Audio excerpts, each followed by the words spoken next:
Good afternoon, everybody. I'm Rhonda Henry. I'm one of the therapists at the Work Life Office here on campus.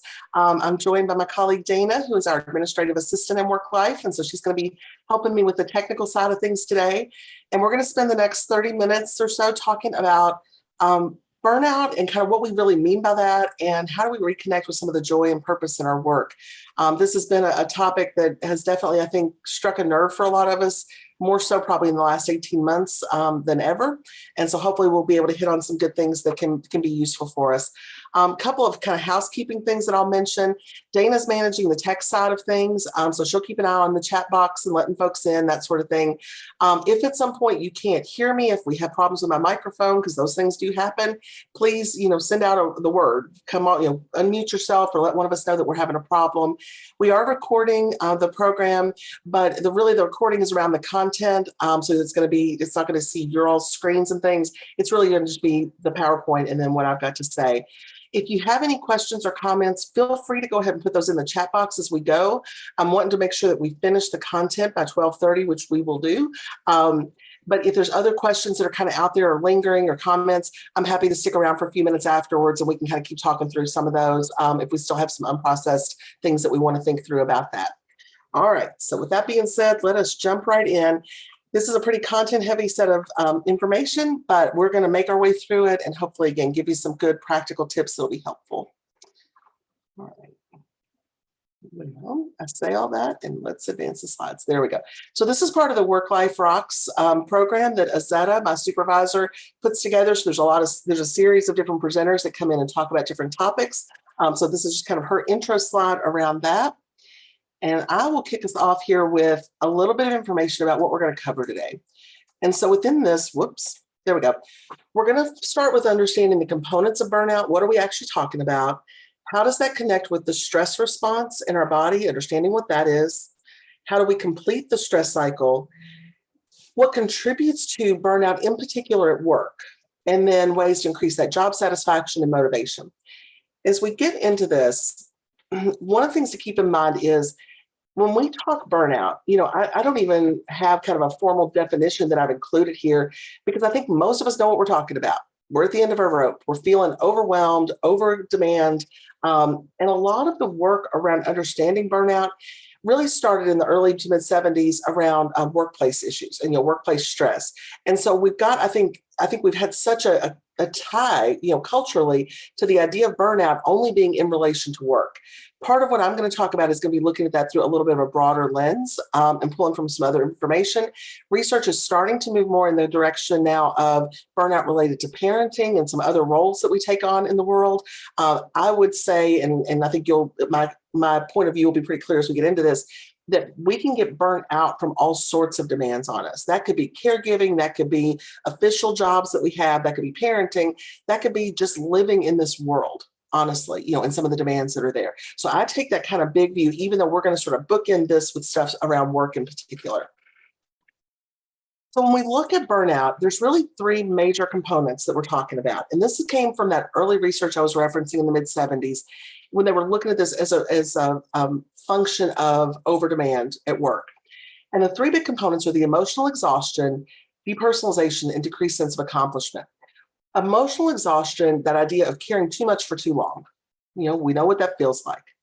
When we talk depersonalization, it's when we feel that loss or lowering or lack of depletion of empathy, caring, and compassion.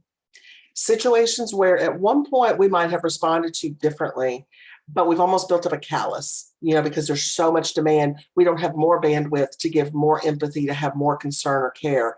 And for a lot of us, that's a place that really leads to some conflict. I'm not working in the way I'd like to. I'm not being the coworker I'd like to or the friend that I'd like to. It's a function of this uncompleted stress cycle. We also see kind of a decreased sense of accomplishment. This idea that nothing I do is making a difference, things feeling futile in that way.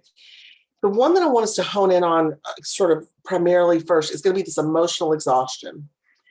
Because the research shows that that is the component of burnout that is most strongly linked with our negative impact on health, relationships, and work. That emotional exhaustion, again, biggest impact. I don't know that I need to say that a different way. When we think about emotions, some of this, we're going to again get into this broader sort of look at burnout, not just work related. So emotions, as we think about them, are not just these things, these like puffs of clouds that are going through our brain. Oh, I'm happy and there that goes, or I'm sad, or I'm worried. Emotions are cycles that are happening in our body. Okay.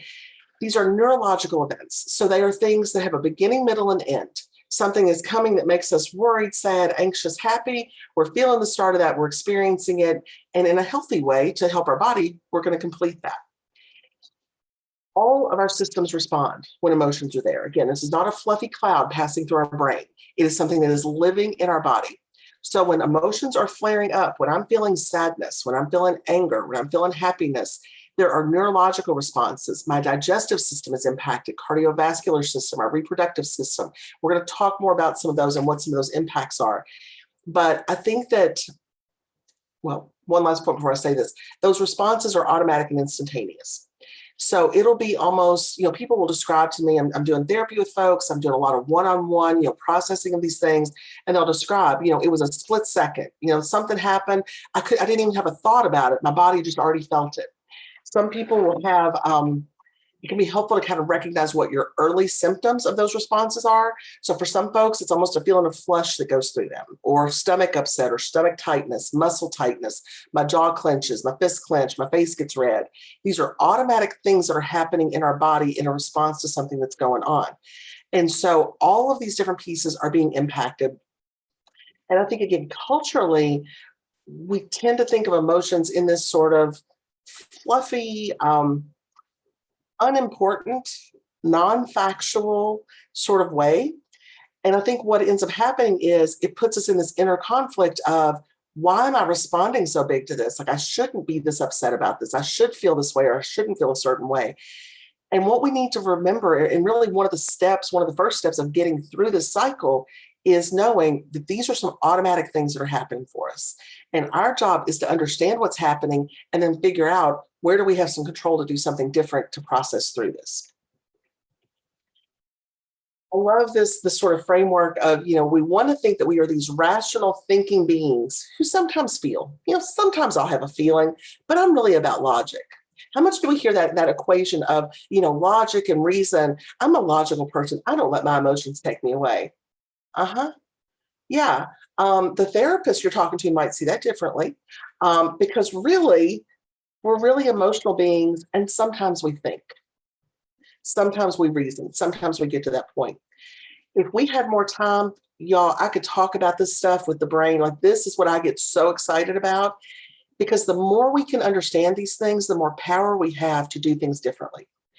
And so when we realize that we cannot think our way through what we're feeling, then we can get to the real stuff of, how do we process this? What's living in our bodies? How do we do this in this way?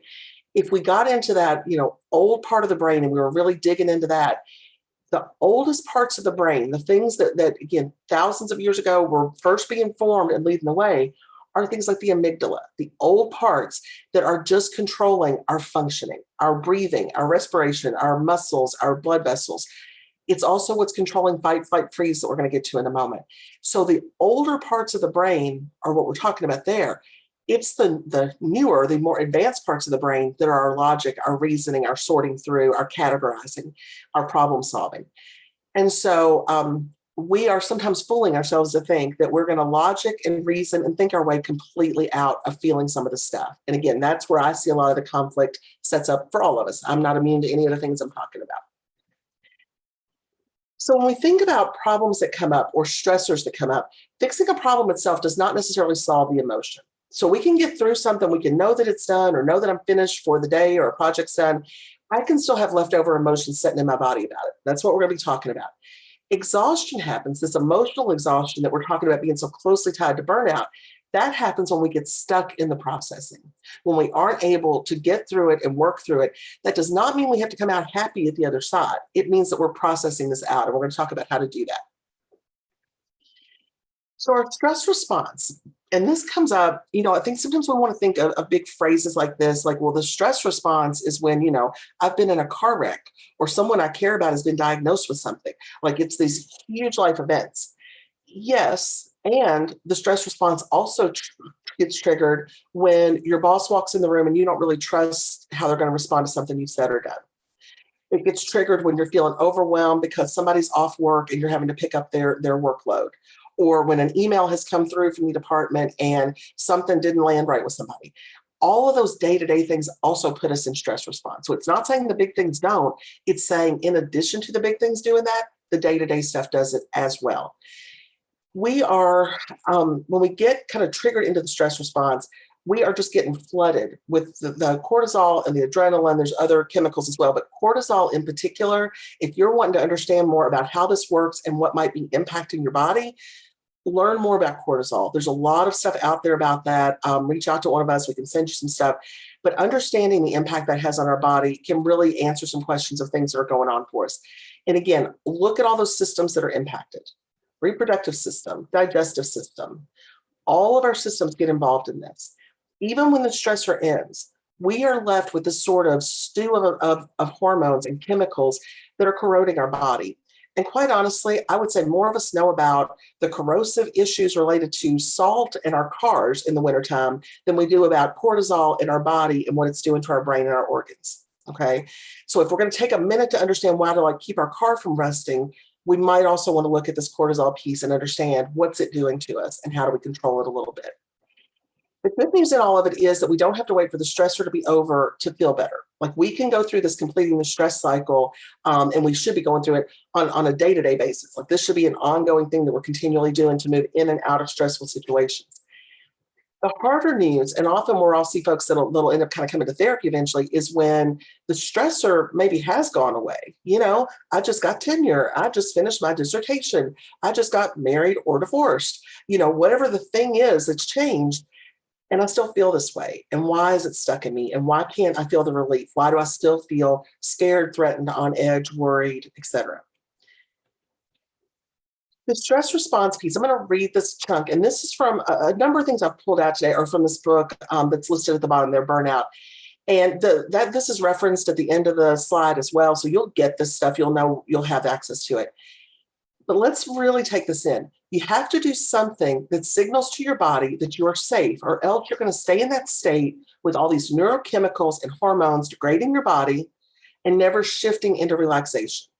Your digestive, immune system, cardiovascular system, musculoskeletal system, reproductive systems do not get the signal that they are safe. Our organs, our systems, our blood vessels are marinating in these stress hormones. And so again, we can think about these things. We can try to tell ourselves, typically it comes out as, I shouldn't feel a certain way, which is its own pressure. But we can't always think our way through it. And I think a lot of us lean into intellectualizing, being in our head. And I think, quite honestly, especially those of us who are here and working at a university, we're a whole lot of intellectual people. We like to think, we like to learn, we appreciate that. We want to think that we can think and only have our brain getting us through all this. And what's happening is we're really missing some opportunities to truly shift our body in a different way. So when we look at this chronic stress, we can get stuck in it. Okay, again, can't separate our body from our emotions. Our central nervous system only has so much bandwidth. So this idea, when things are noisy, and when I'm saying noisy, what I mean is we're getting a lot of things coming in at us, a lot of demands. With work, that might just be a lot of projects, a lot of change, adapting to people being in or new people starting. All sorts of things can cause it. Again, working toward a PhD, working on tenure, working toward a promotion, working to get my leadership certificate, whatever it is. In those times, we tend to ignore some of the signals that our body is sending us, because our body's sending us some signals during this. And sometimes we're like, yeah, I'll get to the doctor when this is done. Yeah, I'll get some rest when, I've got the kids ready for, their first day of school, and I can take a rest after that. The problem is we ignore those symptoms so long, or those signals, maybe signals is even a better word there than even symptoms. We ignore those signals so long that by the time the stressor ends, often we hit a wall, and I would bet if I was, able to poll each of you all, we've all had those moments where we get to the end of something and man, we get sick right at the other side of it. How many of us, when winter break hits, we're all excited about that time off, if we get that block off around the holidays, how many of us spend it feeling bad those first few days? because we've slowed down just enough, or the day after, your holiday that you celebrate, day after Thanksgiving or day after New Year, you start feeling it because, okay, I got all the stuff done. I got the people fed. I got the gifts given. Now I get a chance to feel for a minute, and holy crap, I'm feeling it. I'm feeling it in my body. When we get stuck, these stressors are outpacing our resources. Again, we know during those moments we're in it and we think that we can just get to the other side and it's going to go away. Sometimes we get stuck because of social appropriateness. And what that means there, this idea that we can only express things a certain way, that we should be able to do all the things. You can tell should is one of my least favorite words there because it just sets us up for so much, negative stuff toward ourselves. I will own that that last one under, one of those points in there, the finding identity or camaraderie in being stressed, man, I spent too many years of my career doing that, where my identity was, man, I'm so stressed, I'm about to lose it. Are you so stressed you're about to lose it? Yes. Oh God, let's be stressed together. Let's talk about all the things making us stress. It doesn't mean we want to stay in it, but there's comfort in the camaraderie of it, and so being careful about going down sort of those routes because that can keep us stuck in it. And also safety. Sometimes we can't respond to stressors the way we want to. And some of the examples there might be things like, we've got work obligations. Just because I'm feeling overwhelmed doesn't mean this certain thing doesn't have to get done. I've just got to figure out how to do it. In some situations like catcalling or abusive relationships, it may not be safe to respond to something the way that we'd like to. And so we push it down, we bury it down. For many years, I worked with survivors of domestic violence and sexual assault. And this sort of stress response, man, it was just eating them alive because they didn't have a safe space to be able to process these things. So what ends up happening is our fight, flight, freeze response gets triggered. I'm not going into a ton of detail about this. I'm going to assume you all know in general what I'm talking about. But we have to know our brain's assessing that situation and choosing response immediately. This is not a conscious choice. All of these things are morally neutral. And what I mean by that is it's easy for us to get in the headspace about ourselves or about other people that there's a right or stronger response than another, that essentially fight is often considered sort of the strongest. If I'm really strong and good and have it together, I'm going to fight my way through something. I might flee if that's the only thing I could do. And if I freeze, then I'm really a failure. I'm really doing nothing to help myself. And that gets in the way of how we understand what's going on in our body. Our body is responding in that moment based on what's going on in that assessment. Again, we could do an hour just on this piece itself. But when you see the gazelle getting chased by the zebra and they're having this response, and sometimes they just tip over and they just lay there until the zebra walks away. The zebra's not chasing them, Jesus. The gazelle and the tiger, you know what I mean? The thing that's chasing them has not necessarily left, but they're choosing to freeze in that moment. It's what their body is doing. It's not a conscious choice. It's a response that we're having in that moment. So when we think about, let me go back to this one for a minute. When we get stuck in this space, this fight, flight, freeze response, again, old part of the brain is in charge. That amygdala is sending off the fire alarm and our body is just responding. We're not thinking, should I, if I'm running from a bear 1,000 years ago, if I'm running from the bear, I'm not thinking about what kind of bear is it? And I wonder how hungry he is. And I wonder what's over that hill. I'm just running. Same thing today. If I'm going to cross the street and I go to step off the curb and a car's coming, I'm not going to sit and think about what kind of insurance do I have or what's going on. I'm just going to get out of the way. I'm going to step back. So these are automatic responses. What we want to be able to do is look at ways to complete the stress cycle so that our body can know that the stressor is ended, not just our brain knowing it, but our body getting the signal that we're okay. If you watch those videos of, again, the lion chasing the gazelle, it takes a minute. If the lion goes away and the gazelle has lived through it, it takes them a minute when they get up. And you'll see their feet start moving a little bit and they kind of shake off. You'll see two dogs that'll play fight and they get to the end of that and to kind of let each other know we're okay, everybody shakes off. They sort of give their body the signal that something is done. We need to find those same ways for ourselves. So physical activity is one of the most effective ways that we can complete that stress cycle and send our body the signal that we're okay. When I'm saying physical movement, I'm not just meaning working out. I mean, that's great if that's what you do. And for some folks, that's really a big part of their self-care. I think that's wonderful. It's going to give you a lot of bang for your buck. But There's other ways that even if we can't do that, that we still can move our body. Sometimes it's just stretching a little bit. Sometimes it's getting up and walking around our house, walking outside, watering our plants for a few minutes, going and throwing the ball with the dog for a few minutes. Any ways that we're moving our body, it sends the signal to the body, not just the brain, but it's sending the signal to the body. We don't need more cortisol. We don't need more adrenaline. We're home. We're okay. We're safe. We're in a good space. Structured breathing is one of the others. And all of these are discussed and explored much more in the Burnout book and as well as other places. I just want to hit on the big ones so you're sort of getting what these said. There's 7 different ones that we want to touch on. Structured breathing is one of the things that helps most effectively sort of downregulate our nervous system. And so again, it sends the signal to the body, not just that it feels good to take a breath. Like we could all take one breath right now and it would feel good. You know, we feel that openness. Ah, yeah, that feels nice. We want to do it for a couple of minutes, 2-3 minutes of structured breathing. There's a lot of structured breathing stuff that's out there, but doing intentional breathing, slowing that system down, it's one of the most effective ways that it gets all of those things in our system, our nervous system, all of those reproductive systems, digestive system, it calms those down. We carry it with us everywhere. It's accessible. I think we hear these 2 things a lot, and I hear a lot of folks like kind of brush these 2 off. Everybody, when I tend to bring these up, talks about, yeah, physical activity. I know I should work out more. Yeah, like I hate working out, you all. Like I hate it. I'm not good at it. None of the things work well for me. But I know that moving my body is something I need sometimes. And some days, all I've got energy for is I'm going to walk my body out to my front porch. I'm going to walk around and look at my plants for a little bit. I'm going to walk it back inside. Because if I'm running from a bear, I'm not stopping to do that. If I'm feeling completely overwhelmed, like I'm getting ready to get fired, I'm not going to stop and do that.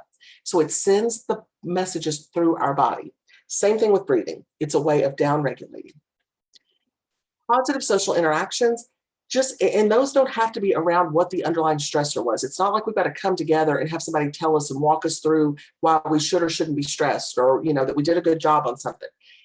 Just being around people that we like. It doesn't even have to be our necessary people. It can be you go to Starbucks and you have a coffee and you strike up a conversation for a couple of minutes with the person serving you, and you're nice to them and they're nice to you.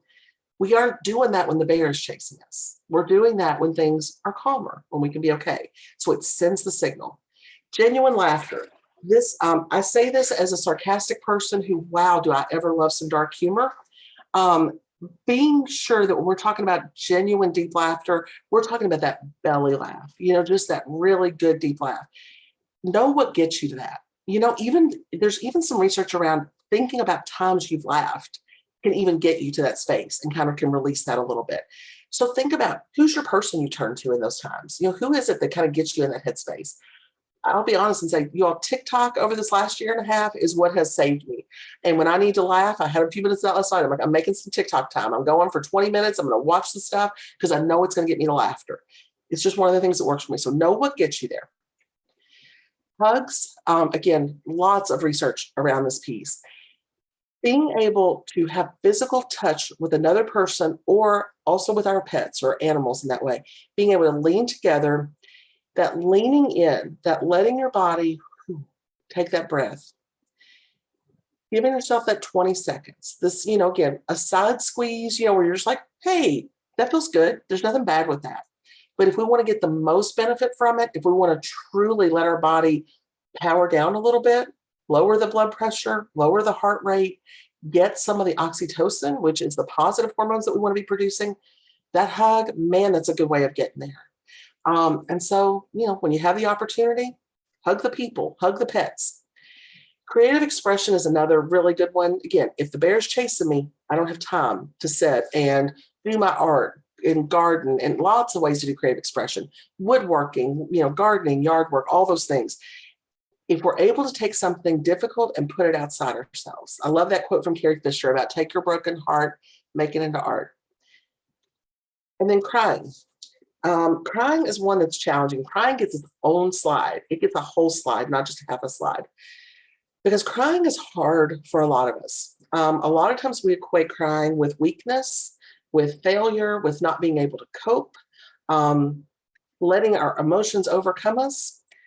And crying has a very specific purpose in our life and in our body. And there's a difference between dealing with the stressor and dealing with the situation or dealing with the stress and dealing with the situation that caused the stress. You'll hear some of those messages, and some of us may have grown up with messages about, well, what good does it do to cry? That's not going to solve anything. That's not going to do whatever. We're not crying to solve the stressor or the situation. I'm not crying because, I think that's going to help me, write my next page of my paper. We're crying because the emotion is trapped inside our bodies. Okay. We need to be able, when we're going to cry, and this might sound silly, some folks may relate to it. I've had folks I've worked with where we have to teach them how to cry because they weren't taught that. They weren't shown that it's okay, that it's a normal way of processing. Be present to the emotions, or not the emotions, be present to the physical sensations. Feel the snot coming out your nose. Feel how hot your face gets. Let yourself take those big, gulpy, awful breaths that you sometimes take with it. Letting your body do that, it is cracking you open to let some of these things out. It is cracking you open in the best way that you need to be. We don't need to feed it more thoughts. We're not trying to solve a problem in that moment, or figure out a solution. We're letting our body, let some of this stuff go, trusting that it will end. I'm going to tell you, there are times I've cried or tried to hold back tears till I couldn't, and felt like if I start crying, I'm never going to stop. I'm never going to stop feeling sad or hurt or scared. We have to trust that it's a process, okay? Just like we talked about the neurological processes before and the physiological things going on, it's a process. It cracks us open to let those things out. Another one from Burnout I'm going to read for us because I think the words are important. To be well is not to live in a state of perpetual safety and calm, but to move fluidly from a state of adversity, risk, adventure, excitement, back to safety and calm, and back out again. The stress itself is not bad for you. Being stuck is what's bad for you, okay? Stress motivates us in a lot of ways. I can tell you right now, I was stressed before to come and do my presentation right here. Do I have all my stuff together? Is my computer working right? Am I on time? Whatever it was. Some stress keeps us on our toes. It's when we get stuck in it, when it becomes something else, it becomes its own problem. So let's talk about work and how this sort of shows up in that space. So things that contribute to work burnout, feeling like we've got little control over our work. A couple of these I'm going to talk more about. Some of them are pretty obvious. Meaningful recognition, or lack of meaningful recognition. Unclear or overly demanding job expectations. And I included in there this idea of like the surge capacity or ongoing demands. Most of us can sort of buckle down and work hard for short stretches of time. Got a big project, got a semester I'm trying to finish, et cetera. When that becomes ongoing, when we don't get some natural relief from it, that definitely contributes to it. When work feels monotonous in some ways, when it feels high pressure or chaotic, when there's extremes of activity, that one's one I want to point out for us as a population in particular. For those of us, especially who are tied to the academic year, think about what that feels like at points like midterm, finals, we're getting ready to start the semester, we're at the end of summer, and how that feels, how much we find, how do we think about if I can just make it to this break, if I can just make it to this point, okay? Those extremes of activity can definitely contribute to this. Lack of social support, helping professions in particular, and again, think about how many of us fall in that in some capacity, okay? So many of us are in roles where we're helping students, colleagues, other people, clients. And then any of those folks that tend toward more of those kind of perfectionistic tendencies, type A tendencies, it contributes, doesn't cause all of it, but it definitely makes us more sort of vulnerable to it. Some of the red flags, read through these. Do some of these resonate with you? Does every day start to feel like a bad day? Does it feel like things are just kind of a waste of energy? What's the point? Remember those three components at the beginning. We talked about the emotional exhaustion. I won't hit all three of them. That depersonalization and that kind of lack of meaning, feeling like just things are worthless. If you're feeling these, we need to deal with them. Okay. Ways to increase job satisfaction. Another one, I'm not going to hit on every point here, but I want to pick out a couple of these to talk about. I think finding ways, and this is something I do with folks on an individual basis in therapy a lot, finding ways to include sort of reflection throughout your day, to have some times where you do some things you're good at or that you enjoy. Where are the times that you kind of lose yourself in your work? We all have some pieces of work we don't like. We all have some of the things that we like more than others. Can we sprinkle those throughout? Y'all, I love making a PowerPoint. I just do. I like it. I can't help it. I like to be able to have that time, and let's set aside a little bit of time to work on that because I know I enjoy that. So looking at things where you get some satisfaction. Being able to practice gratitude. That does not mean we're saying everything is wonderful 24/7. It means, man, even in this stressful time, boy, I'm grateful for this colleague. Boy, I'm grateful that, I had the stuff I needed to get this job done. Because gratitude helps us take that different look at things. I think the piece of understanding your work's significance, that's sort of and where the next slide's going to go as well. Connecting to why you're doing your job. Okay. And again, this is a morally neutral. There's not a right or wrong reason for it, but understanding that. We're going to dig into that in just a little bit in the next slide. We're almost done. But getting back in touch with that why and connecting. This last one, I just pulled this straight out of somebody else's words because I like the way they said it. And this idea being, if changing jobs isn't the solution, if getting out of everything immediately isn't the solution for whatever reason, then maybe we shift how we value work or how we value our job space in our life. Appreciate the fact that it brings us the paycheck. It allows us to do certain things. But maybe it's also time to invest in other parts of your life that you have passion around. And so I like the way that this sort of broke down, kind of understanding your why. Again, I'm not going to go through all of these. I'm going to let you read them, but I will say the way I think about this for me personally is a combination of job and calling. And I always call it like the job and the work. And so I consider my calling, my field, my work, it is helping people. It is helping people in social justice. Those are the two things that are my calling. I have done that at a wide variety of different jobs. That's looked really different. My calling is what keeps me going. That's what fulfills me. Many times when I decided it was time to leave somewhere, it was really the job that was the challenge, whether it was the demands, the pay, the coworkers, the environment, whatever. I felt solid in my calling. Jobs I've moved in and out of. So I think just this framework of thinking about where work fits for you. Again, morally neutral. None of these are bad. I've got folks I work with and they're like, yeah, I'm coming, I'm getting my paycheck. I'm doing good work. I'm working hard. I get my paycheck and I'm done. All right. That's what you're being paid to do. So being able to have some conceptualization of this in a way that's real and not trying to fit yourself into somebody else's definition. Well, that person finds all this like calling in their work and I don't. Okay, like you just process that differently. But I think being able to reconnect with what that is, to put some words for you personally into what that is, can really help increase that job satisfaction piece, because you're not having an expectation that work's going to satisfy something that it's not. So this I mostly included just because you're going to get these slides and these are some questions to reflect on. So I do a lot of journaling with clients and suggest that a lot. And I've got a lot of journaling prompts I've put together. So these are some of the ones I've put together around kind of connection to work. So I'm going to, again, you'll get the slide deck.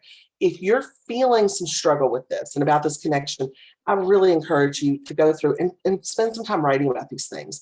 If you have a colleague, that also may be struggling or you all talk about some of these things together. Look at something like therapy as a way to process through, because, that is a place where I think that intellectual side of things can help us sort of figure out, is the price I'm paying for what I'm doing worth the consequence it's bringing to me? And if it's not, what's got to change? How am I releasing the stress? How am I getting more connected to what I'm doing? All right, there's the book that I've been referencing. I love that it's just the word burnout over and over. It's like just screaming it at me. It's a great book. I really enjoy it. The link on the right there that I included, the Brene Brown podcast, the two authors are on for her and they do an hour podcast episode with her. And they cover kind of the first couple of chapters of the book. But I think it's a really good taste of sort of what it's about and their point of view. And you will recognize some of the things that I've pointed out to you today from that. If you're interested, I really, really encourage you to check out that hour-long podcast. It's just a great one to get kind of this concept a little more deeply ingrained. All right, there's us at the Work-Life Office, at least the 4 therapists. That is certainly not our whole office.